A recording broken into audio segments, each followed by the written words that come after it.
Pakistani dimple girl हानिया आमिर की तबीयत अचानक अमेरिका के दौरे के दौरान बिगड़ गई। जी हाँ, हानिया आमिर जो है वो अमेरिका के शहर ह्यूस्टन में मौजूद थी, जहां उनकी तबीयत जो है वो अचानक नासाज हो गई और उसके बाद उन्हें हॉस्पिटल में मुंतकिल करना पड़ा।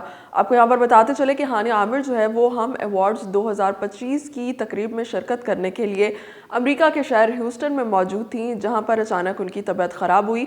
हम अवार्ड्स में उन्होंने भरपूर शिरकत की थी, जहां पर उन्हें ग्लोबल स्टार अवार्ड से भी नवाजा गया था। इसके अलावा हम अवार्ड्स के ही रेड कारपेट से भी उनकी एक वीडियो वायरल हुई थी, जहां पर उन्हें उनके मद्दाहों के साथ वीडियोस और सेल्फीज़ लेते हुए दिखाया गया, जहां पर वो मद्दाहों के प्यार और कुछ एक्स्ट्रा लव की वजह से थोड़ी सी अनकंफर्टेबल भी नज़र आ रही थी। इसके अलावा हानिया आमिर की जो है वो वीडियोस और जो पिक्चर्स हैं वो हॉस्पिटल बेड से भी सोशल मीडिया पर वायरल हुई हैं, जहां पर उन्हें काफ़ी ज़्यादा कमज़ोर और वीक दिखाया गया है। उनकी टीम की जानिब से अभी तक बाज़ाब्ता तौर पर कोई बयान जारी नहीं किया गया।